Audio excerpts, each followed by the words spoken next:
Boa noite, todo mundo. Sejam bem-vindos ao Shakespeare House, aqui nessa capelinha bonita de Paraty.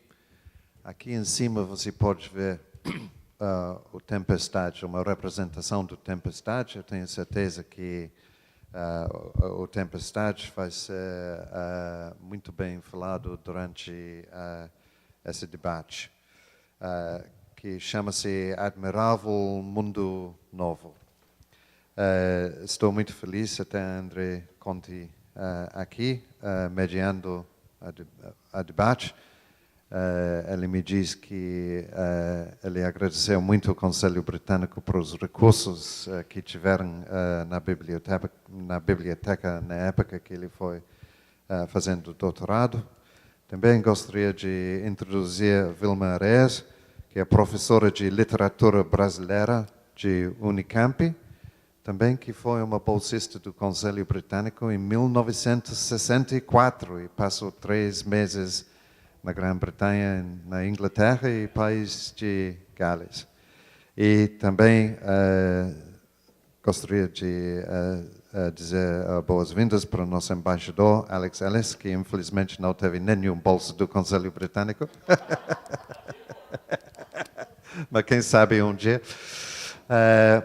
Enfim, eu vou passar a palavra para... Bom, só para dizer inicialmente que até agora, mundialmente, durante esse ano do aniversário de 400 anos da morte do Shakespeare, já tivemos 500 milhões de pessoas participando nos eventos. Claro, evidentemente, a maioria desses numa forma digital, mas ainda assim. Então, vocês estão parte desse grande evento desse ano que está tomando conta Índia, China, Brasil, África do Sul, toda a Europa, etc. Então, eu vou passar a palavra para André e vou dizer um bom debate para todo mundo. Bom, obrigado, Martin. Obrigado ao British e ao Luiz pelo convite e a vocês por estarem aqui. E como o Martin disse, desculpa, essa vai ser uma mesa sobre Shakespeare e o Novo Mundo, né? O Admirável Mundo Novo, o título do livro do Aldous Huxley, na verdade é uma frase tirada de uma peça do Shakespeare chamada A Tempestade, né? Como... Oi? Oi, desculpa. E a escolha dessa peça, né, a ideia é falar um pouco sobre a exportação do Shakespeare, a chegada do Shakespeare também no Novo Mundo, e no fim da vida dele, né, o Shakespeare, A Tempestade é uma das últimas peças dele, né, ela foi escrita provavelmente entre 1610 e 1611, quer dizer, mais de 100 anos depois da descoberta da América, mas, curiosamente, no fim da vida, né, ele ainda faria uma peça em colaboração, enfim, a gente sabe que tudo com o Shakespeare é muito debatível, as datas e a ordem que ele fez as coisas, mas assumindo que seja isso, no fim da vida, então, o Shakespeare olhou para a América, né, olhou para o Novo Mundo e fez uma peça que a gente vai falar um pouco se é tragicomédia, se é um romance inglês, enfim, tem uma peça de difícil definição dentro da obra dele, é uma peça original, o que é muito raro também na obra do Shakespeare, né, o Shakespeare, não sei se todo mundo sabe, ele usava fontes, né? As grandes peças, as grandes tragédias, tinham peças de concorrentes publicadas anos antes, encenadas anos antes, ou relatos de vidas de reis, etc., que ele se apropriava e recriava de uma forma muito moderna e original. Mas ele só tem 2 peças que são originais, que são inteiramente ou supostamente da imaginação dele, né? Que seriam Sonhos de uma Noite de Verão e A Tempestade, né? Também uma peça que, por isso a gente escolheu ela aqui para falar, em que se usa, principalmente depois dos anos 50, para debater colonialismo, né, a noção de colônias e com o tratamento dado à colônia pelo Império. Então, pensei em fazer uma breve apresentação da peça, um breve resumo, aí a gente veria um trechinho de 1 minuto e meio de um ator lendo um trecho importante da peça, e aí discutir aqui com os nossos ilustres convidados um pouco sobre tanto o impacto do Shakespeare no Brasil, né, temos aqui a Vilma, quanto também um pouco a importância política, cultural, enfim, do Shakespeare no Reino Unido, portanto aqui o Alex. Bom, então só para a gente, todo mundo está com a peça na cabeça, rapidamente, a Tempestade, ela conta a história do Próspero e da Miranda, o Duque de Milão, ou ele seria o verdadeiro Duque de Milão, e ele e a filha são enganados pelo rei de Nápoles, né, o Antônio, depostos e banidos para uma ilha, onde eles supostamente iriam para morrer, mas por conta de enfim, eles têm um amigo na corte que enche esse barco com comida, livros para o Próspero, etc., e mandam ele para essa ilha, onde eles passam 12 anos. E nessa ilha, o Próspero vai se tornar um mágico, né, um mago, na verdade. É uma ilha com muita magia, né? As duas peças originais do Shakespeare, Sonhos de uma Noite de Tempestade, as duas tocam com magia, seres fantásticos, era algo que a gente intui fazia parte da imaginação do Shakespeare, se é que a gente pode intuir alguma coisa. Então ele vai chegar em uma ilha onde há seres mágicos, né? Tem uma espécie de monstro deformado chamado Caliban. Ele é filho de uma bruxa que já morreu, chamada Sycorax, e há uma série de espíritos que transitam por essa ilha, principalmente a personagem que interessa mais a peça, a Ariel, que é um espírito que vai ajudar o Próspero e a Miranda na vingança deles. O que vai acontecer na peça é que o Antônio, o usurpador, o irmão dele, que também é um conspirador, e o filho, o Ferdinando, vão estar passando de barco perto dessa ilha. Os espíritos avisam o Próspero de que isso está acontecendo, né? E, junto com os espíritos, eles fazem uma encenação de uma tempestade, o barco naufraga, e essa turma vai parar na ilha, em pontos separados da ilha, e, a partir daí, o Próspero, a Miranda, a Ariel e, de certa forma, o Caliban vão jogar com esses personagens para tentar colocar de novo a Miranda, que seria a herdeira do reino, como rainha, né? O que vai acontecer é que ela vai se apaixonar pelo Ferdinando e ele por ela, e essa peça vai se resolver menos tragicamente do que a gente espera no começo e, de certa forma, leve e quase comicamente. É uma peça que representa uma espécie de despedida do Shakespeare, dos teatros, né? A gente vai ver um trechinho em que, quer dizer, no fim da peça, o Próspero abandona a magia, né? Ele enfim, descarta os poderes mágicos deles, vamos dizer, num discurso que muita gente lê, que é muito difícil de não ler dessa forma, que é um pouco a despedida dele da dramaturgia, dos palcos. Ele também era um ator, né? E principalmente da escrita. Então ele vai dizer, nesse trecho que a gente vai ver, que tudo que a gente está vendo vai desaparecer, inclusive o globo. O globo, ele quer dizer o planeta, mas é também um duplo sentido com o Globe Theatre, que era onde as peças dele eram encenadas, né? Então ele está dizendo, olha, o que eu estou falando vai ser apagado, o que eu imaginei vai ser apagado, todos nós vamos desaparecer. Ele errou, né? Estamos aqui 400 anos depois da morte do Shakespeare e ainda estamos discutindo Shakespeare, então acho que ainda bem que ele errou, né? E é uma peça, enfim, cheia de caminhos que a gente pode entrar por ela. Ela é uma peça que fala de magia, né? Há menos de 10 anos o Giordano Bruno tinha queimado nas fogueiras da Inquisição. Há menos de 2 ou 3 anos o John Dee, que era um místico hermético famoso, que teve uma influência na política elisabetana, também foi morto pelo rei James, né? O sucessor dela. Então era um assunto que estava um pouco no ar, mas o principal da peça mesmo é uma peça que, enfim, os leitores de hoje leem, é muito difícil também escapar disso. É uma peça sobre colonização, né? Há discursos nessa peça, por exemplo, o aliado deles, né, o Gonzago, ele faz um discurso sobre o que seria uma utopia, né, uma nova utopia. E é um discurso claramente de um colonizador tentando ver nesse novo mundo uma possibilidade de se criar uma utopia do zero. Ao mesmo tempo, você pode enxergar a peça, o Caliban, né, que é uma espécie de, vamos dizer, um escravo do Próspero, que, de certa forma, vai receber uma enfim, com muito perdão pelo raciocínio, uma espécie de alforria no final da peça.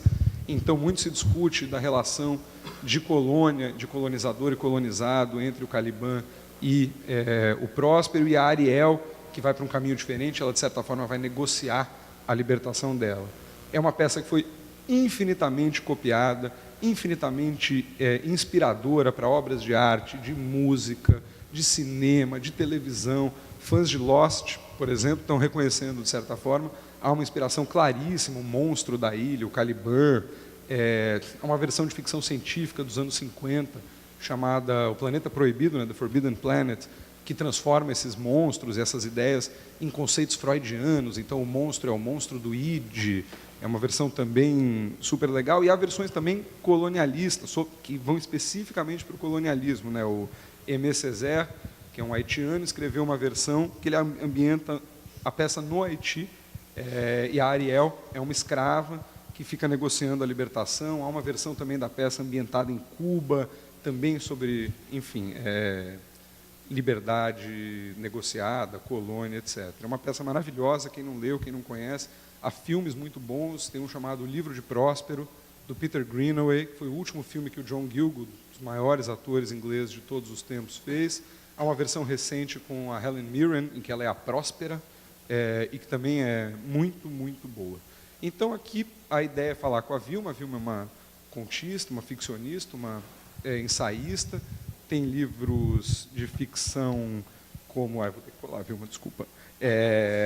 Partidas, A Terceira Pedra, Trouxa Frouxa, o recente de 2011, Vento Sul, e tem um livro muito, muito importante, fundamental, sobre Clarice Lispector, que chama Clarice Lispector na Ponta dos Dedos, e que eu acho que deu início a essa nova descoberta, essa redescoberta da Clarice que a gente vem vivendo. E o Alex Ellis, embaixador do Reino Unido no Brasil, está aqui desde 2013. Você chegou em julho de 2013?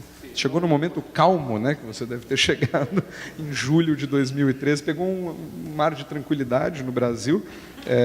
Antes disso, ele foi diretor de estratégia do Ministério das Relações Exteriores do Reino Unido, e ele entrou para a diplomacia com a equipe que ajudou a fazer a transição para a democracia multipartidária da África do Sul, depois que o Nelson Mandela saiu da prisão. Então, a gente vai começar aqui com uma pergunta. O tema, como eu disse, é Shakespeare na América, a recepção do Shakespeare no Brasil. Então, eu queria ler uma frase que o Machado de Assis escreveu sobre Shakespeare em 1896, e que, à luz das atividades ficcionista, ensaísta e embaixador, os nossos convidados comentassem. Bom, em 1896, numa crônica, o Machado escreveu: um dia, quando já não houver Império Britânico, nem República Norte-Americana, haverá Shakespeare. Quando não se falar inglês, falar-se-á Shakespeare. Vou começar aqui com a Vilma, primeiro as damas. Boa tarde a todos. Eu acho que esse encontro aqui com Shakespeare é uma resposta, né? Pode não haver nada, mas haverá Shakespeare. Eu acho que ele, completamente, ele acertou, não é verdade? Esse mistério da arte também, da literatura e das artes todas, não é? Que é uma coisa um pouco difícil de caracterizar exatamente, tanto que há essas definições de arte, né? Coisa mental, ou uma finalidade sem finalidade, não, finalidade sem fim, essas coisas todas, porque é difícil de segurar. Mas a minha resposta seria essa: ele acertou completamente. Boa tarde a todos, e peço paciência pelo meu português, que massacro de vez em quando, tento falar mais devagar. E é um prazer ter todos aqui, especialmente minha colega mexicana, bem-vinda, especialmente. Eu acho fascinante que, encontrando os artistas britânicos mais conhecidos aqui no Brasil, e, por exemplo, fui à exposição sobre David Bowie há 2 anos em São Paulo. David Bowie escrevia música. Não era preciso entender muito bem a letra para emocionar com a música dele, até com o mime dele, também a arte dele. Um pintor pode ser interpretado diretamente, mas Shakespeare é curioso porque ele escreve em inglês. E um inglês tão difícil que quando eu era estudante, eu tive que fazer uma tradução de Shakespeare, do inglês de Shakespeare para o inglês moderno. Ainda mais complicado de fazer isso para português. E, curiosamente, descobri, estudando um pouco este tema, uma coisa que vocês sabem, que não sabia que o Shakespeare chega aqui, ao Brasil, via francês. As primeiras traduções são de francês, inglês para francês e francês para português, incluindo com mudanças do enredo, sobre o qual podemos voltar a falar, porque isso é muito interessante. Mas, apesar de tudo isso, o Shakespeare continua relevante para qualquer pessoa. Então, isso, como já falei ontem, esta é uma prova de um grande artista, que não conhece nem tempo, nem língua, nem idade, relevante para o ser humano hoje. Isto é a prova de verdadeiro artista, dos quais há realmente poucos no mundo.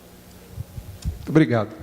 Bom, agora que eles já abriram, eu pedi só para a gente tocar, só para a gente ficar um pouco também com a voz dele aqui, fazer o nosso papo, tendo ouvido um pouco de um grande ator falando, recitando um trechinho, acho que fica mais divertido.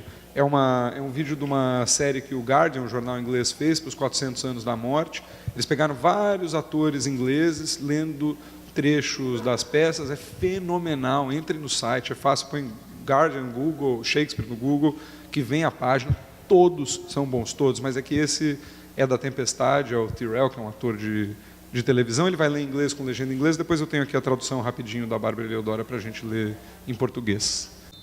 We're all spirit, and are melted into air, into thin air.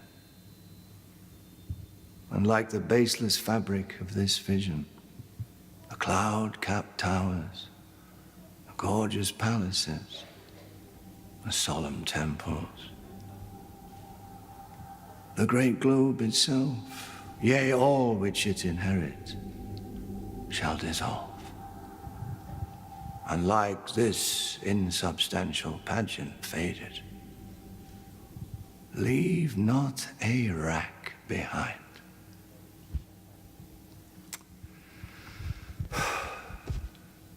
We are such stuff as dreams are made of. And our little life is rounded with a sleep. Are you meditating on virginity?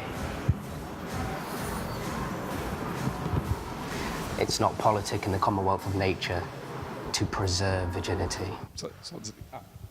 Bom, eu vou, antes de continuar aqui... Our revels now are ended. Desculpa. And these are actors, as I foretold you. We're all spirit. Pode. And are melted into air. Como? Into thin Obrigado. air. Só esperar para desligar. And like the baseless fabric of this vision, the cloud-capped towers, Mas é bonito de ouvir de novo. gorgeous palaces, the solemn temples. Bom, eu vou ler o trechinho rápido na tradução da Bárbara Eleodora, infelizmente, tristemente falecida recentemente, e a quem todos os estudantes, leitores, mesmo que não saibam de Shakespeare, são devedores e serão sempre devedores no Brasil. Bom, ela traduziu como: nossa festa acabou. Nossos atores, que eu avisei não serem mais que espíritos, derreteram-se em ar, em puro ar.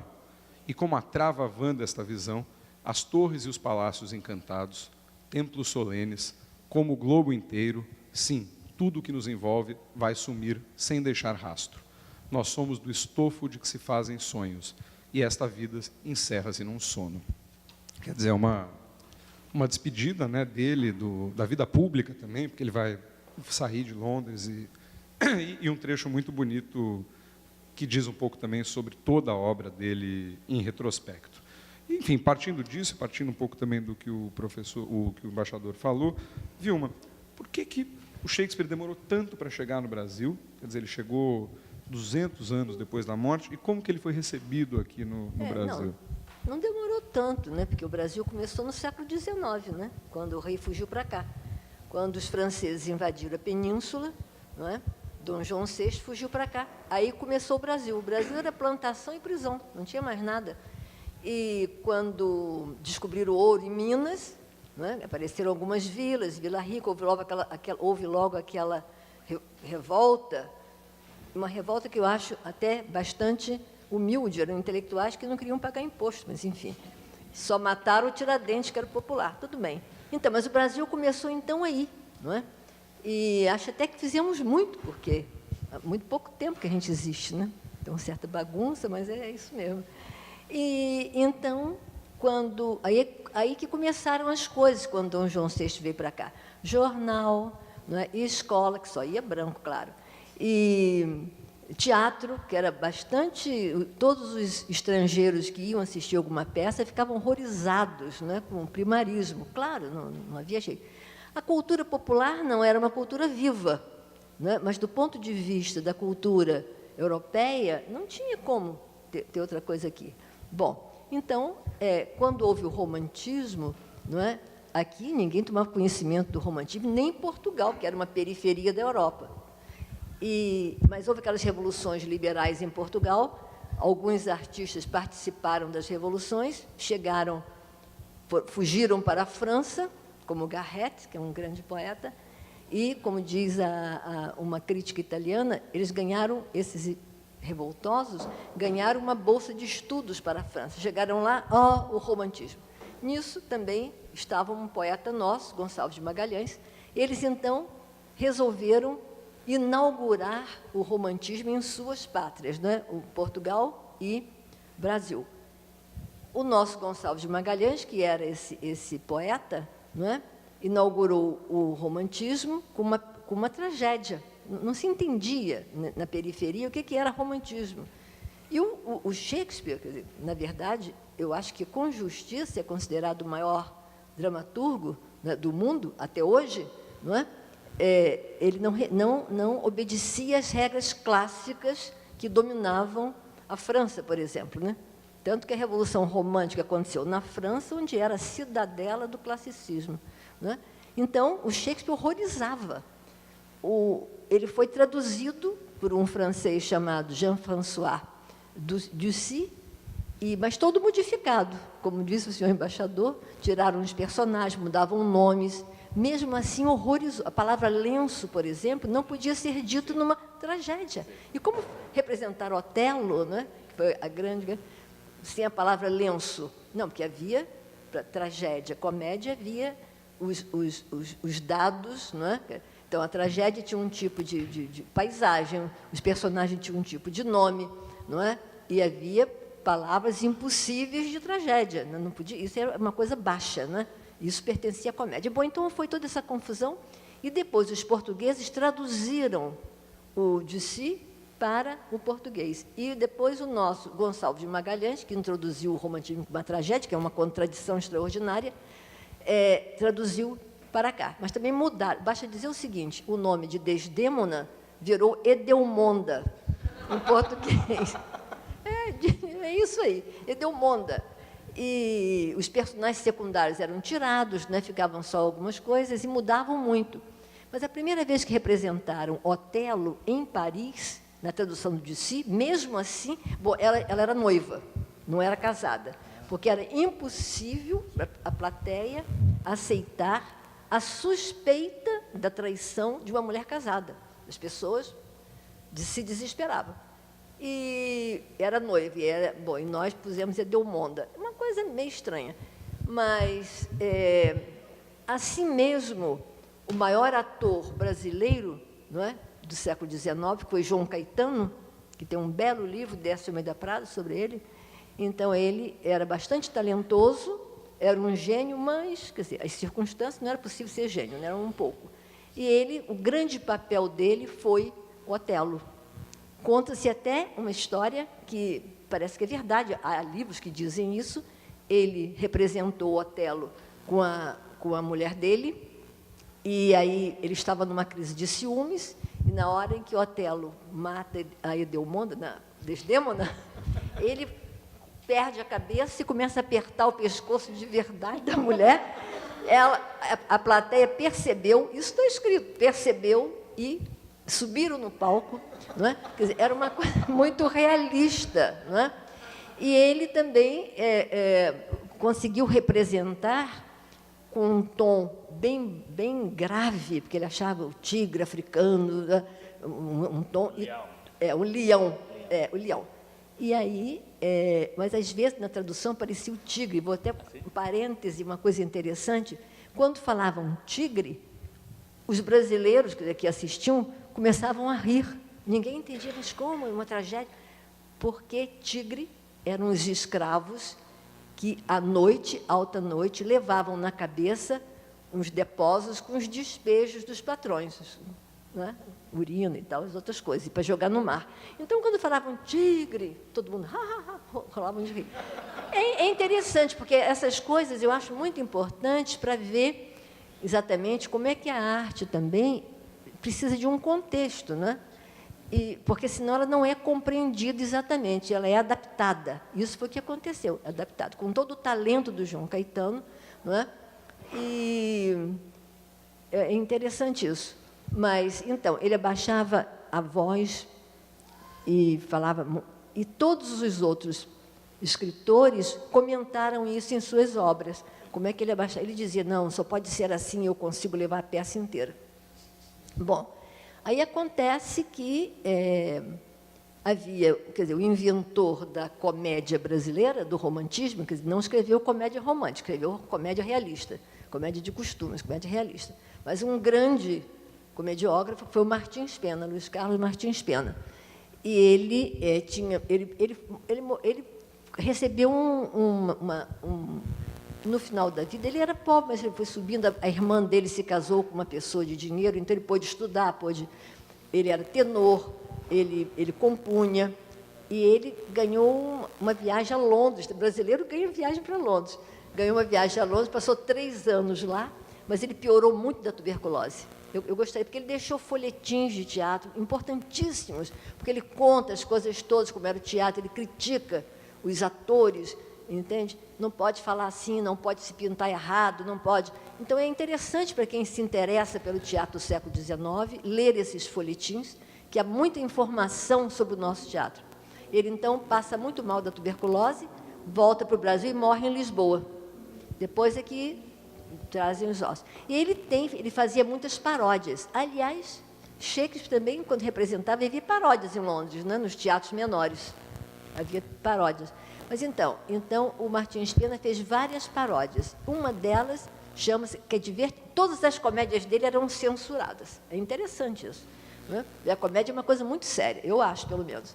E aí, ele fez Os Ciúmes de um Pedestre. Pedestre era um policial rasteiro que andava a pé, dono de pedestre, que a função dele era perseguir os escravos fugidos e perseguir os desordeiros no teatro, que havia muitos. Que o teatro não era coisa assim tão respeitosa como a plateia hoje do teatro. Não era uma plateia, disse um estudioso, que era como se fosse hoje uma plateia de futebol, evidentemente menor, mas... Tirei essa lua, está horrorosa, Shakespeare, que coisa horrível, e jogavam coisas nos atores. Então, era um outro tipo de plateia, muito misturada, né? E ele, então, também tinha a função de perseguir os desordeiros. E a peça é divertidíssima.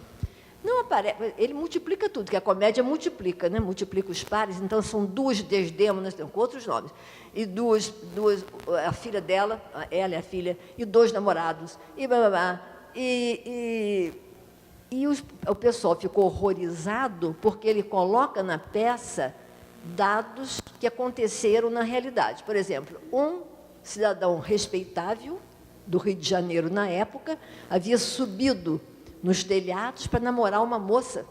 Ele era casado, a moça era solteira, isso era uma tragédia, e ele subiu, e ele foi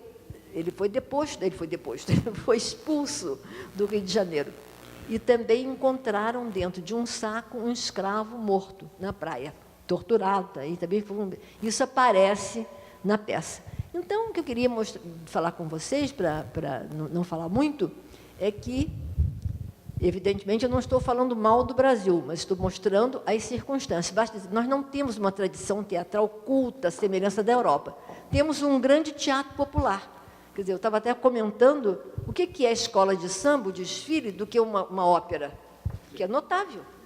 Agora, os meninos aprendem desde pequenininho, de chupeta, quer dizer, como os ingleses, que têm a tradição teatral. Nós não temos essa tradição, temos que prestar atenção nisso. Basta dizer o seguinte, quando o João Caetano morreu, só no século XX é que o Otelo foi representado no Brasil, por Sérgio Cardoso. Você vê o tempo, quer dizer, não fica... O teatro no Brasil agora está mudando um pouco. Eu nem estou acompanhando modernamente as coisas, mas aparecem muitos grupos. Mas não temos uma tradição assim sem quebra, é toda quebrada. Aparece uma coisa, quebra, depois, séculos depois, aparece outra. Mas eu tenho esperança que as coisas melhorem desse ponto de vista e que nós nos contentemos também com o nosso teatro popular e que também prestemos essa homenagem ao chefe que ele merece, né? Ele nos inspira. É só isso. Muito obrigada. Obrigado.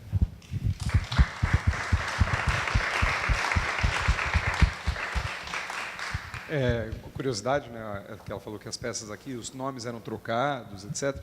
Na própria Inglaterra, em vários países do mundo, por alguns períodos, as peças também eram trocadas e mexidas, e por muitos anos se encenou em Londres as tragédias do Shakespeare com finais felizes, né? O povo não gostava, morre todo mundo no final, então eles mudavam as peças e no final Hamlet casava com a Ofélia, enfim, foi durante muitos anos uma tradição mexer, e ainda e eu acho, enfim, minha opinião, muito válido. As peças estão aí as peças existem, quem quiser mexer e fazer outras coisas não tem nenhum problema. Aqui havia, em Portugal, e aqui havia o hábito de, depois que acabasse a tragédia, passar uma peça leve, agradável, para as pessoas voltarem para casa contentes, dormirem. Deve ser isso.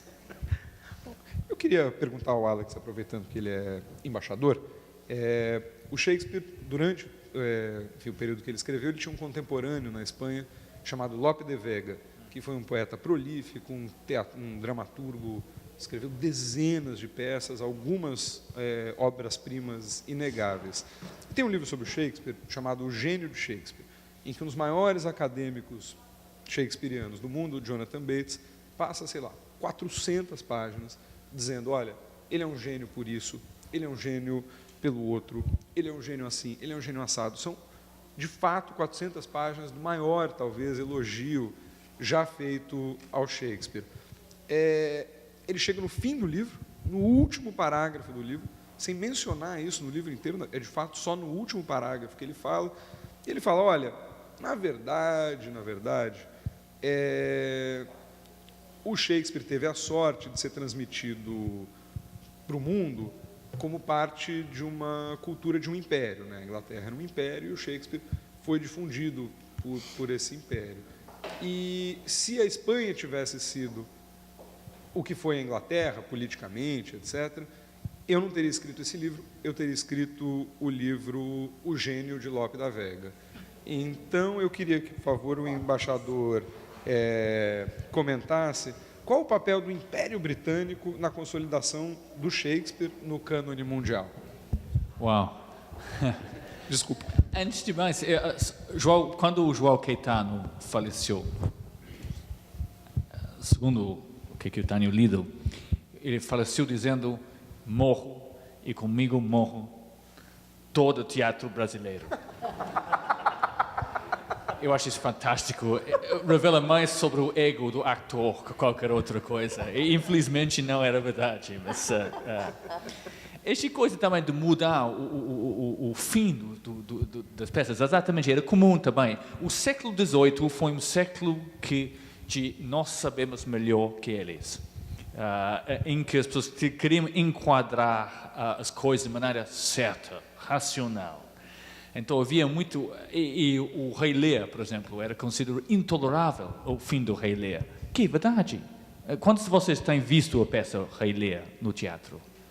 É absolutamente horrível o fim do Rei Lear. Dá para chorar, eu vi com 12 anos, chorei. Chorei com Hamlet, chorei com Rei Lear.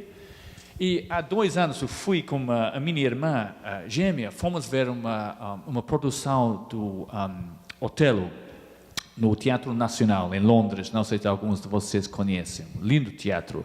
Com Rory Kinnear. Rory Kinnear, vocês todos têm visto Rory Kinnear nos filmes de James Bond, onde ele tem um papel terceiro, diz? Mais que secundário. De assistente do M, o chefe da MI6, Rory Kinnear. Mas ele é um grande ator, talvez o melhor ator de teatro que nós temos em termos de interpretar Shakespeare. Ele faz Iago nesta produção. E eu vi recentemente um filme sobre Shakespeare, com comentários dos atores. E Rory Kinnear conta que nesta peça que eles fizeram, e não é spoiler, toda a gente que estava no teatro já sabia o que vai acontecer a Desdemona. It's a tragedy, vamos saber porquê. E no momento que ele está sufocando a Desdemona, alguém na audiência, não! Silêncio total na audiência. E alguém não aguentava ver a violência contra a mulher. E eu lembro depois, nós estivemos naquela noite, mas estivemos numa outra noite, e a minha irmã saímos, e ela disse, eu nunca mais vou conseguir ver esta peça. É tão abusivo contra a mulher. Ela disse, a tragédia é a tragédia de Desdemona. Não é de Otelo, ela tem toda a razão. A Desdemona é a grande figura trágica da peça. Vocês já entenderam que eu estou evitando responder a perguntas sobre o Império Britânico. Mas eu diria, primeiro, observação, a Espanha tinha um império muito mais forte que o Reino Unido ao fim do século XVI, começo do século XVII, longe de outro mundo completamente. Primeira coisa a constatar. Segunda coisa a constatar é a própria citação de Machado, não é? Que o Império Britânico pode desaparecer, e desapareceu, mas se fala ainda de Shakespeare. Então eu diria o contrário, que o Shakespeare não é um elemento de promoção cultural colonial do meu país. Antes, pelo contrário, por ser humanista, nisso muito ligado ao Machado e outros autores também, do fim do século XIX, ele abre espaço para qualquer interpretação e qualquer visão. Com talvez uma ligeira pensamento ao contrário. Que importância dos Estados Unidos na divulgação de cultura global? Eu digo sempre que porque o mundo fala a língua de meu país e de outros países, mas minha língua, por causa de John Lennon e de Bill Gates. Dos dois têm papel fundamental. E o Shakespeare pegou muito bem nos Estados Unidos. O Lincoln, autodidata, lia Shakespeare constantemente. O Shakespeare é outra grande obra da mesma época que era a Bíblia de Santiago, James's Bible, King James do rei Jaime. Rei Jaime, rei Tiago, não sei dizer. James VI of Scotland, como o Martin gosta de me lembrar, porque ele era o rei escocês. Então, o Lincoln citava muito, e citava nos seus discursos grande ironia que quem matou o Lincoln, John Wilkes Booth, era um ator que citou Macbeth logo depois de matar Lincoln. Então, curioso. Então, os Estados Unidos sempre teve um grande papel na promulgação de algumas coisas essenciais do meu país. E por isso talvez tenha uma influência indireta, mas o gênio de Shakespeare é de deixar o ser humano ser ser humano, de não se impor, de criar espaço onde qualquer pessoa pode ouvir a sua voz, sua alma na sua obra. Obrigado. Claro. Eu posso me meter um pouco nessa sua resposta? Não, é o seguinte, talvez, eu concordo com você plenamente, mas talvez seja que o desenvolvimento enorme da Inglaterra propicia, quer dizer, abre janelas e porque aí o artista está em contato com muitas coisas. Não estou falando de império, estou falando que o império pode facilitar o artista entrar em contatos com muitas coisas, entendeu? Desabrochar, que você para Você, para crescer intelectualmente, para desabrochar intelectualmente, você tem que ter as condições, não ditatoriais, tem que fazer isso. Não, mas tem que estar em contato com coisas diferentes, com muitas coisas. Londres, na ocasião, era uma coisa extraordinária, de coisas que aconteciam, coisas novas. Eu acho que isso deve ter aberto muito, quer dizer, o talento dele, pode ser. Posso seguir nisso, Vilma, porque eu acho que é um comentário muito justo. O Shakespeare é um artista da atualidade. Ele estava escrevendo durante momentos muito turbulentos no meu país. Primeiro, turbulentos em termos políticos por causa de guerra com a Espanha, no qual o Shakespeare estava escrevendo como jovem os seus history plays, peças de história, exatamente refazendo, criando uma legitimidade ao próprio regime no Reino Unido, e também um conceito de Inglaterra, this blessed plot, porque isso foi uma época de grande conflito. O segundo conflito, turbulência daquela época, foi turbulência religiosa, ligada à questão de Estado. Religiosa por causa do fato que houve uma grande guerra, não ao nível da guerra francesa, uma guerra civil, mas muita dificuldade sobre ser protestante ou ser católico. Porque realmente era um país majoritariamente católico, mas com um poder protestante, uma igreja protestante. E o pai de Shakespeare tinha muitos problemas por causa disso. É muito difícil de saber exatamente, mas houve algumas indicações que ele foi excluído, perdeu o status por não respeitar as regras do protestantismo no 1570 ou 80. Então, questões públicas e questões privadas, políticas, eram turbulentos. O terceiro elemento de turbulência foi o novo mundo. Shakespeare, desculpe, mas isso é muito típico às vezes do meu país.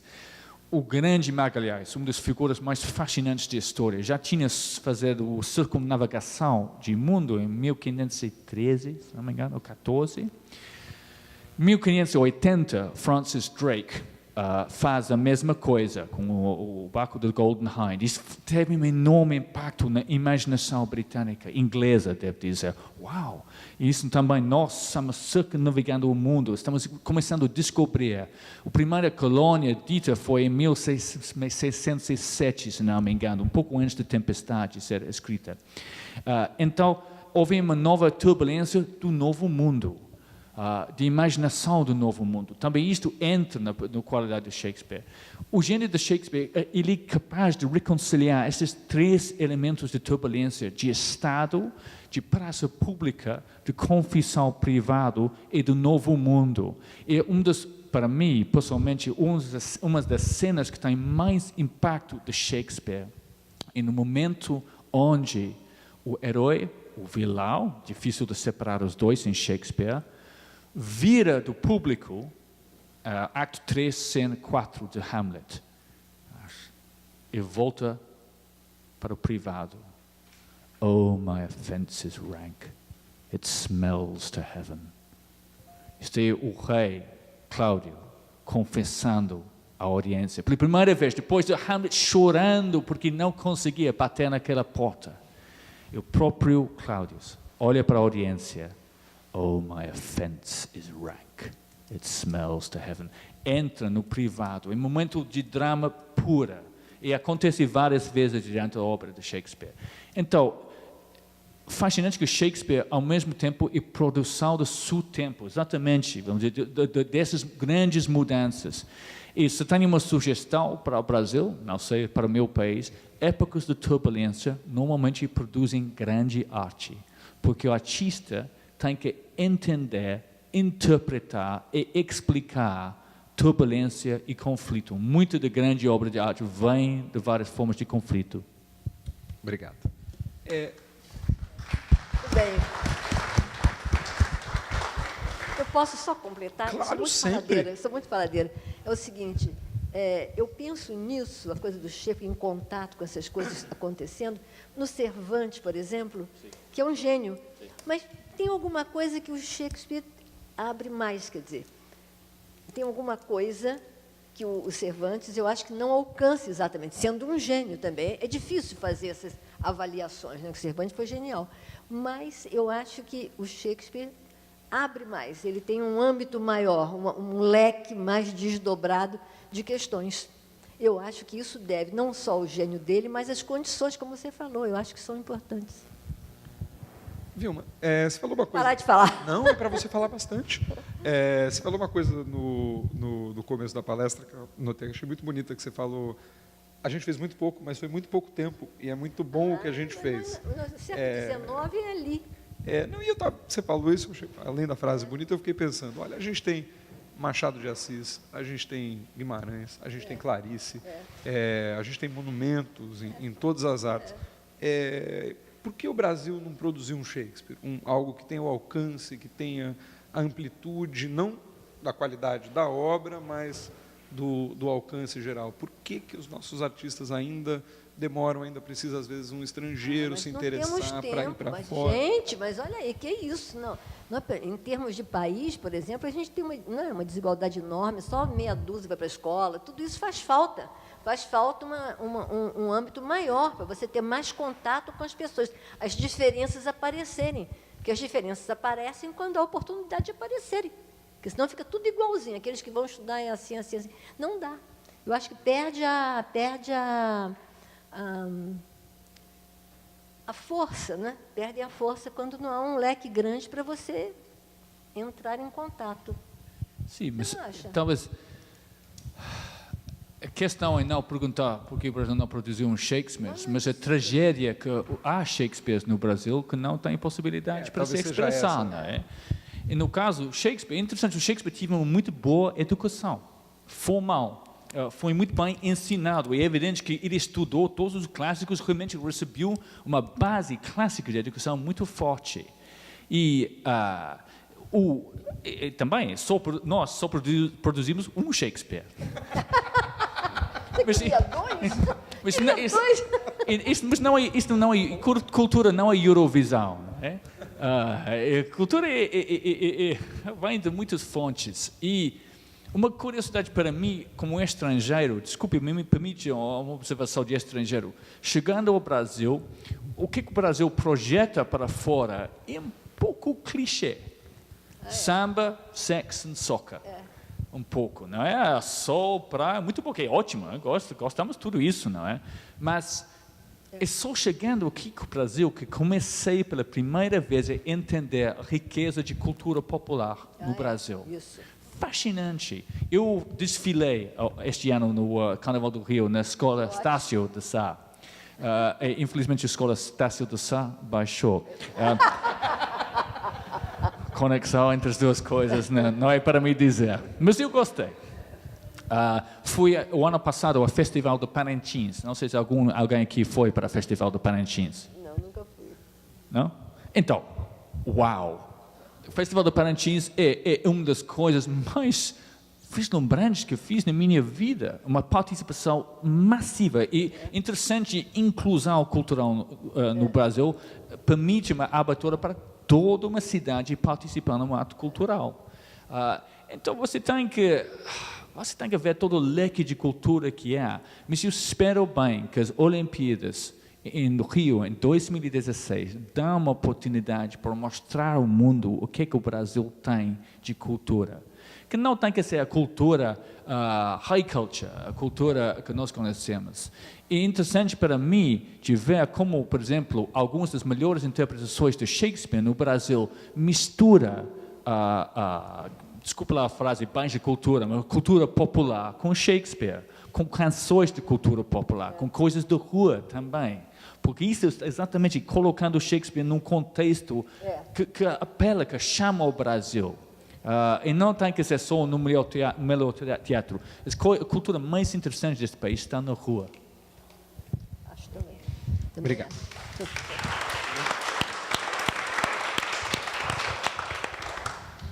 Você falou uma coisa que eu achei muito interessante quando eu perguntei do papel do Império Britânico, você falou era um humanista.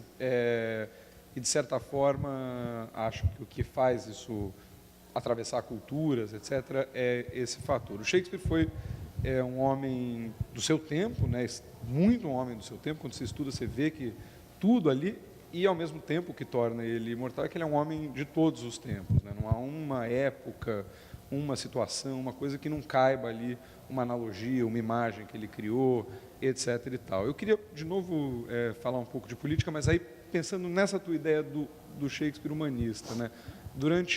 Tem um texto famoso de uma crítica de cinema em que ela diz que tem duas versões do Henrique V, que é uma peça nacionalista que mostra um pouco a vitória de um grupo pequeno, né, um bando de irmãos ingleses contra um exército francês gigantesco. A primeira versão, a do Laurence Olivier, foi feita logo depois, ou durante, se não me engano, a Segunda Guerra Mundial. E ela é uma versão limpa, né, ela é uma versão nacionalista, uma exaltação dos ingleses, uma exaltação do espírito que tinha acabado de derrotar o nazismo no mundo. Então, as batalhas elas são encenadas, são quase balés. Nos anos 80, o Kenneth Branagh fez a sua versão, que também acho as duas brilhantes, e era a época da Guerra Falklands, Malvinas, dependendo do lado, e a batalha é sangrenta, o filme é cruento, é tudo meio... O filme é ocre, né? Ele é meio marrom escuro, é um filme triste e que representa muito, talvez, ali o espírito do mundo nas Malvinas, né? O filme deu uma polêmica na época, o filme do Kenneth Branagh, né? Eu queria que você comentasse se foi feito, se já o uso político, se isso é irrelevante, se o que importa é de fato o texto e cada situação vai adaptar o texto de acordo com a sua realidade. Quer dizer, há uma importância política do Shakespeare para a Inglaterra ou é a arte que importa só?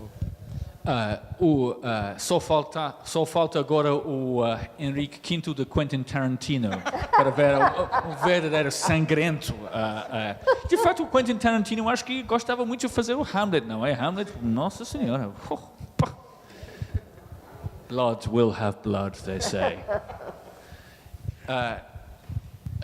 Shakespeare está aberto a 1000 interpretações, 1 milhão de interpretações. E sim, há a utilização de arte, como sempre, como propaganda.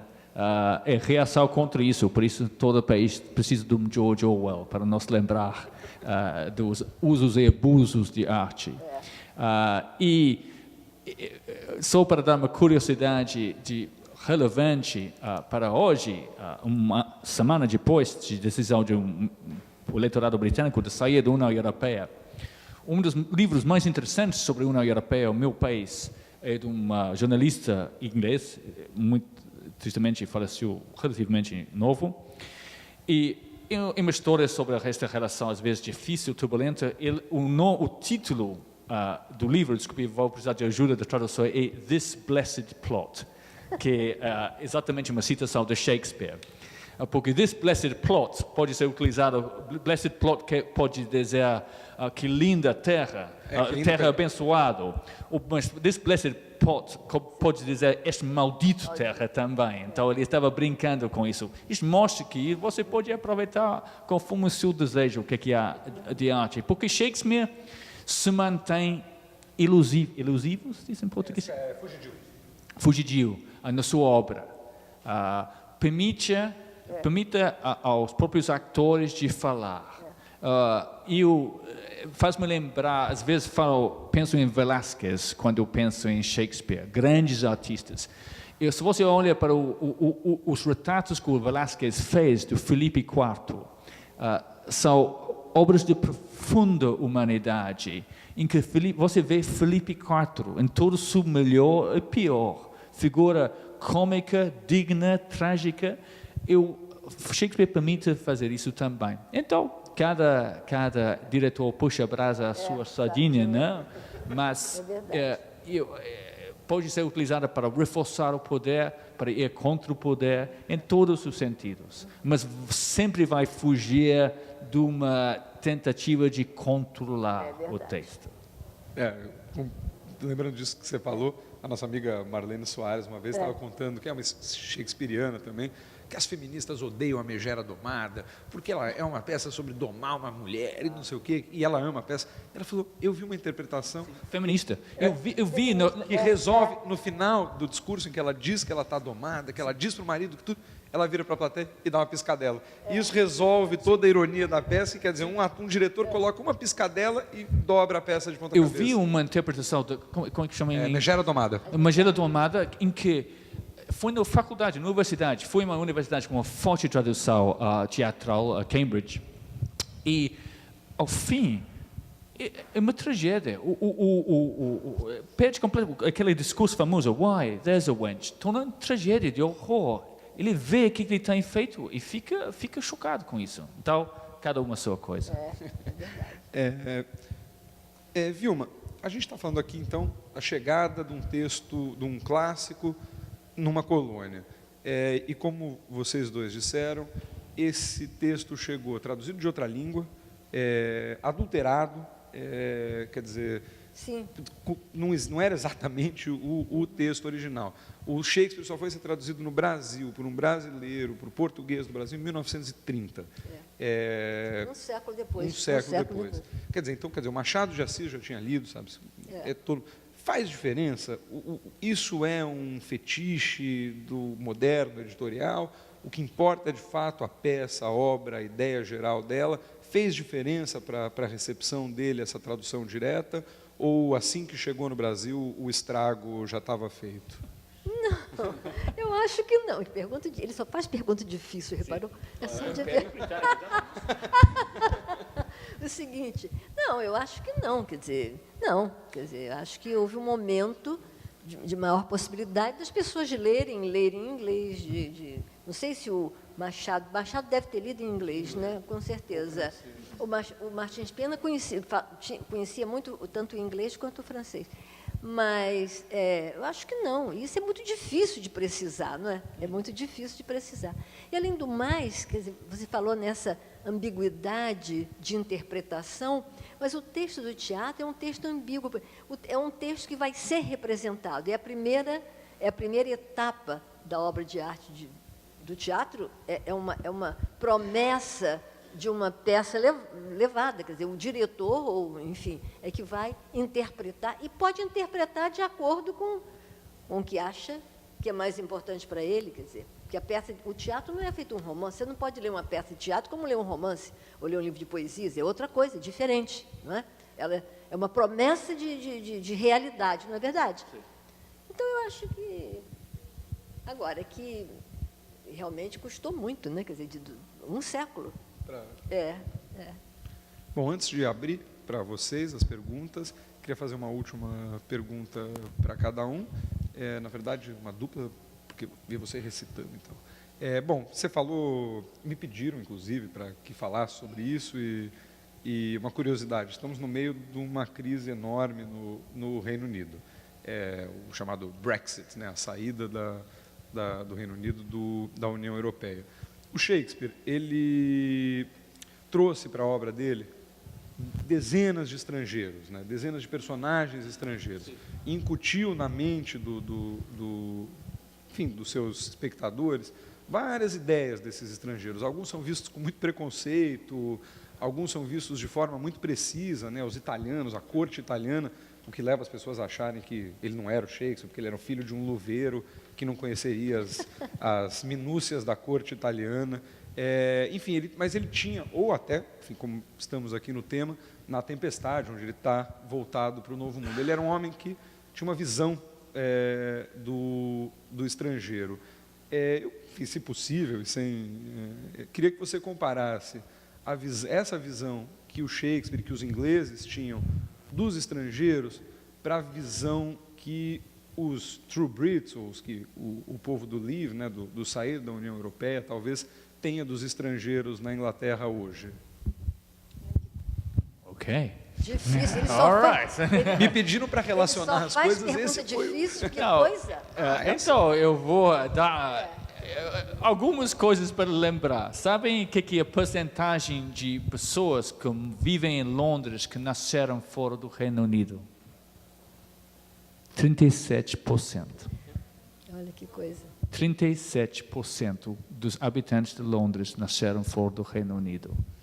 Meu país é um país aberto. Sim, eu não vou dizer mais que isso. Mic drop. E antes de abrir aqui... Agora, eu posso só falar sempre? Um pouquinho? Eu não paro de falar. Mas é o seguinte, eu também, quer dizer, a interpretação dos personagens depende muito da situação. O Shylock num certo momento, foi interpretado como cômico. Depois da guerra, foi impossível interpretar como cômico. As pessoas não era cômico mais. Então, essas coisas, é muito importante o contexto, para o teatro principalmente, né? Muito importante. O que o Shakespeare utilizava, curiosamente, é nas peças dele, eu não conheço muitas das peças dele, mas peças que eu conheço, ele utiliza o espaço como forma de alívio, às vezes. No Macbeth, por exemplo, só tem um cenário fora daquela intensidade escura de Escócia. Martin, I hope you're listening. Escuridão escocesa. Para a Inglaterra, The Temple Haunting Martyr, utiliza metáforas de refúgio e de paraíso. O Shakespeare brincava muito com coisas de utopia também. O Hamlet desaparece para um pouco, normalmente no quarto ato, o principal figura sai. Então ele estava sempre procurando alguns espaços para depois voltar para o centro da ação. Pronto, ele brinca muito com a diferença de espaço. Mas é verdade, os personagens dele são de quase todo mundo, curiosamente. Sim, não do meu país, mas de muitos outros também. Obrigado. E, por fim, antes de abrir de novo para vocês... Outra pergunta? É para você a última, mas aí para falar um pouco de Clarice, já que, enfim, como eu disse, a Vilma escreveu um livro que eu acho foi vencedor do Prêmio APCA, foi vencedor do Prêmio Jabuti, e é um livro fundamental para a compreensão da obra da Clarice Lispector. A gente vem assistindo nos últimos anos uma espécie de, finalmente, uma espécie de canonização da Clarice no Brasil, uma transformação dela numa autora, enfim, num lugar que acho onde ela merecia estar desde sempre. E eu queria saber você, Vilma, tendo escrito esse ensaio, como você enxerga esse processo de popularização dela, às vezes de vulgarização, aquelas frases no Facebook atribuídas a ela, pessoas tirando foto. Isso é uma tragédia, o negócio do Facebook, escreve, bota seu nome lá embaixo, mas é uma coisa complicada, né? Mas eu acho o seguinte, quer dizer, na verdade, a Clarice, quando ficou sem dinheiro algum, não é? Ela passou um tempo, quando ela se separou e tudo, e sem dinheiro algum, a obra, para concordar com você, a obra deu um salto, pelo seguinte, ela teve de escrever para ganhar vida.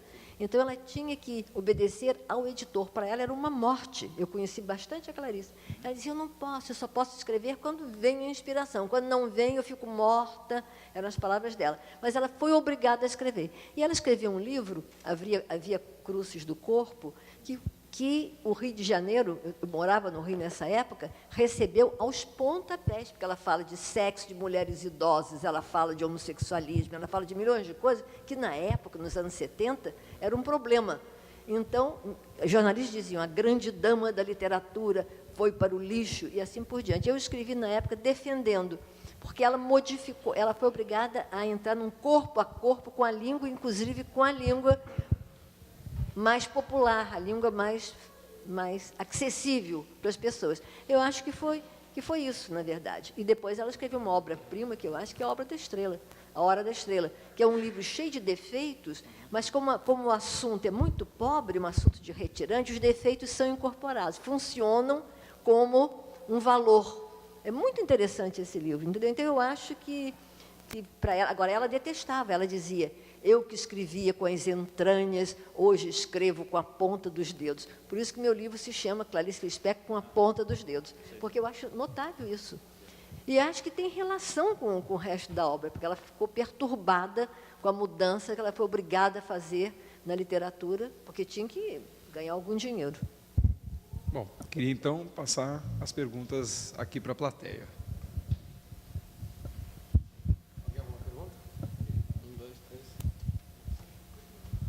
Eu queria voltar na Tempestade, estou um pouco rouco, gente. O Caliban é liberto no fim e o Próspero vai embora da ilha. Será que o Caliban vai ser senhor da ilha ou ele vai trocar um Próspero pelo outro? E a América Latina, que já foi comparada ao Caliban, também será que vai continuar trocando um Próspero pelo outro?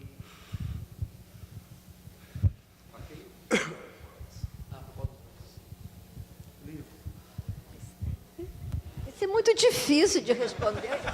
Só fazem perguntas impossíveis. Isso é completamente difícil, né? É muito mecânico.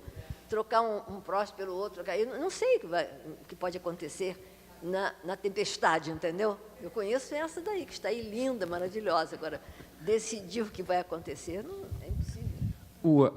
A Tempestade foi a primeira peça do Shakespeare que eu vi na minha vida. Vi com 8 anos. E por quê? Porque meu pai tinha o papel de Gonzago na peça. Foi muito estranho ver meu pai vestido com meias, assim. Eu lembro, foi um pouco embarrassing. Embaraçante, obrigado. E então eu tenho aquelas memórias infantis sobre a peça, o Caliban gritando. E quase no fim, o Gonzago fala de utopia, não? Dá uma descrição da utopia, do que ele imaginava. E, pensando na sua pergunta, há 2 ou 3 semanas tive que dar uma palestra. A vida deste embaixador é muito estranha. Você tem que falar sobre coisas sobre as quais você não sabe nada. Mas não faz mal. A minha esposa diria que já estava praticando toda a minha vida para este papel. E Utopia é um livro, uma obra também de um escritor inglês, Thomas More, de 1516. Então estamos celebrando os 500 anos este ano, que tem uma certa conexão com o Brasil, porque a obra pode ser interpretada como contos que vêm de um navegador português de descobrimento do Brasil. O Brasil, para mim, é um país que sofre e beneficia de ser visto como utopia. Uma das curiosidades do Brasil, que o conceito do Brasil é um conceito utópico.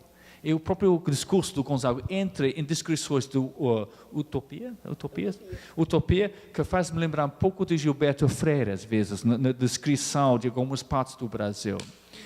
E falando sobre utopia, e preparando a minha palestra, eu pensei, eu não gosto de utopias.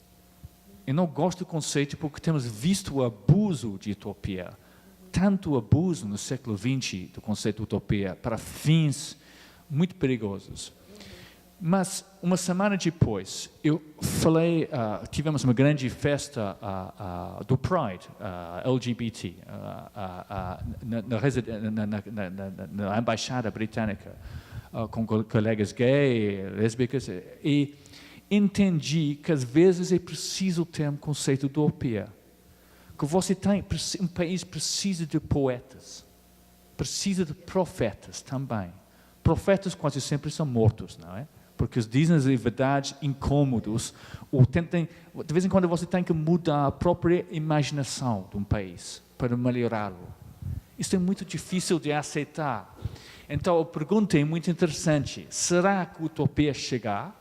Será que um povo está disposto a aceitar uma nova imaginação de construção do país, ou prefere manter uma liderança que controla mais? E às vezes a liderança mais que controla pode ser um desastre, pode ser bom.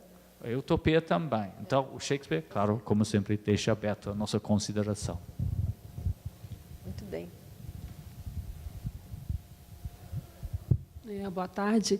Você falou sobre Clarice e eu queria saber assim, por que as pessoas sentem tanta dificuldade de entender que eu fiz um trabalho sobre a Clarice e as pessoas achavam que eu era meio louca, porque ninguém conseguia entender um pouco dos livros dela, né? Queria que você assim, dissesse para mim por que essa dificuldade que as pessoas têm de entender o livro da Clarice. Todos os livros? Porque eu fiz sobre A Hora da Estrela e as pessoas diziam que em algumas partes não conseguiam entender, e outros livros também. Perdão, qual livro você falou? Desculpa. A Hora da Estrela. Eu fiz um trabalho sobre A Hora da Estrela. Sei. Mas os outros também, elas diziam que não conseguiam entender. Não, eu acho que... Porque ela mudou muito de maneira de escrever, não é? Eu acho que as pessoas que vinham acostumadas com um tipo de estilo, que também era muito difícil, não é? Estranharam. Mas o livro... É porque o livro é meio aos solavancos, né? O livro é um circo. O livro é desenhado à maneira de um circo. E a personagem principal, Macabé, é um clown. Não é? Ela, inclusive, como ela é muito pobre, ela se olha num espelho que deforma o rosto dela, ela fica com um narigão vermelho. Como ela tem panos no rosto, aquela doença, não é? Que parece umas manchas brancas, ela cobre o rosto de pó de arroz, fica meio caiada. O texto diz isso. Não é? Então, eu acho que, embora seja uma forma, a forma não é simples, a forma é complexa. Há dois narradores, basicamente. No fim, ela diz, um personagem vai dizer alguma coisa, ela diz, na verdade, Clarice Lispector. Então, ela mistura os registros. Mas eu acho que o que ela quer dizer ali é transparente, é simples. Ela está morrendo quando escreve. Ela escreve morrendo. E ela, quando mata o personagem, ela fala, eu também? Então, tem muitos fios ali. É um livro de muitas chaves. Segundo o tamanho da chave que você maneja, você pode abrir uma porta e abrir outra. Não é? Isso é...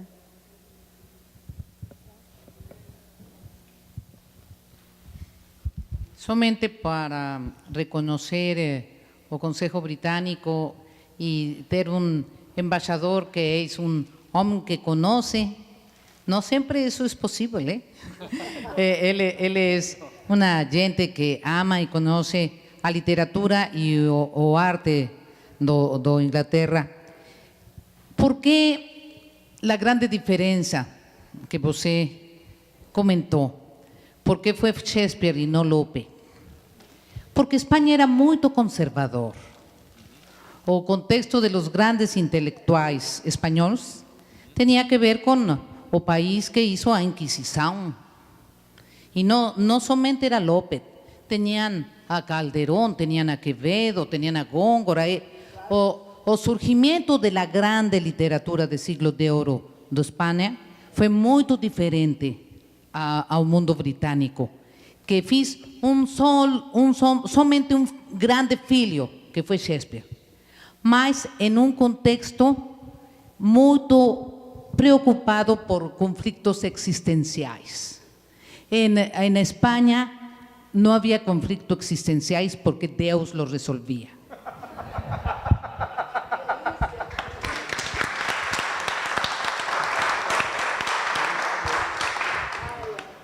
Alguém mais? Acho que com essa podemos... Posso só terminar com duas histórias. E não sei, as duas histórias vêm de uma excelente série de rádio inglês que saiu há 3 anos sobre uma exposição, Shakespeare's Restless World.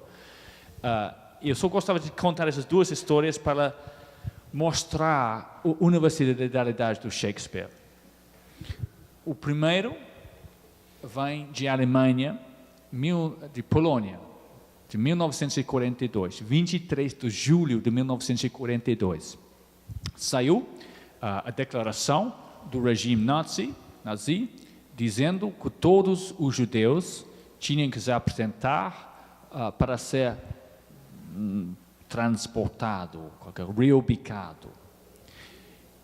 Era uma sentença de morte para os judeus.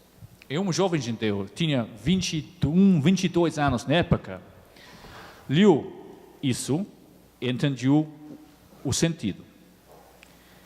Havia algumas exceções a esta regra, que eram pessoas que trabalharam no Judenrat, que era o Conselho dos Judeus, lá em Polônia.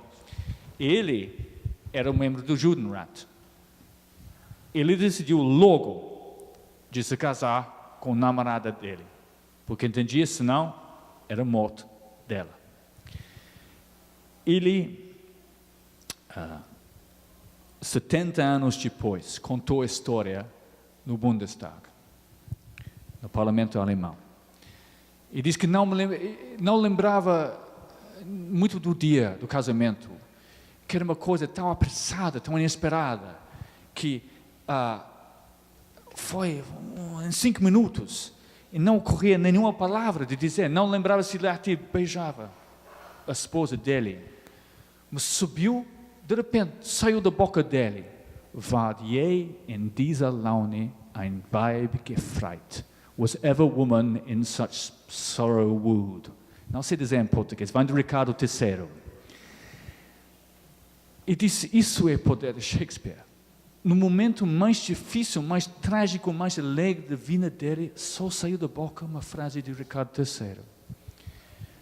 Numa outra parte do mundo, mais ou menos 30 anos depois, um grupo de presos guardava, escondia as edições de Shakespeare, da obra completa de Shakespeare, para assegurar uns aos outros a capacidade de viver sobre uma prisão horrível, por razões políticas, com muitos sofrimentos. Ficaram décadas naquela prisão. E cada preso sublinhava uma frase que gostava do texto do Shakespeare. E um deles escolheu uma frase do Júlio César. Cowards die 1,000 times before their death. E depois fala sobre o fato que ele sempre ficou surpreso. Por que vale a pena morrer 1000 vezes antes da sua morte? Seeing as death a necessary end, o fim necessário, will come when it will come. A prisão era Robben Island e o preso foi Nelson Mandela.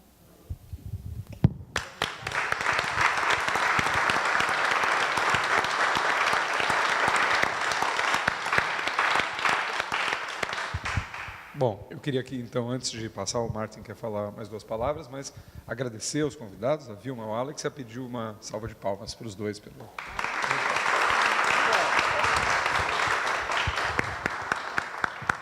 Só brevemente para dizer que às 7 horas aqui no Jardim, na verdade no ossuário, tem um filme de Derek Jarman que chama-se Angelic Conversations, Conversas Angélicas. E às 9 horas, às 9 horas, uma performance de Diego Bajagal, Shakespeare, Livros para Sobreviver. Então, às 9 horas aqui. Então, todo mundo está convidado por isso. Mais um debate amanhã, às 5 horas, com Irvin Welsh e Kenneth Maxwell. Vai ser fantástico. Aparece em casa. Obrigado. Só mais um último recado. Queria pedir para quem esteve aqui nesse painel, preencha a nossa fichinha de avaliação de satisfação, o que vocês acharam, o que vocês não gostaram, talvez. É muito importante para nós. Obrigado. Tem fichinhas e canetas ali naquele altar. Obrigado.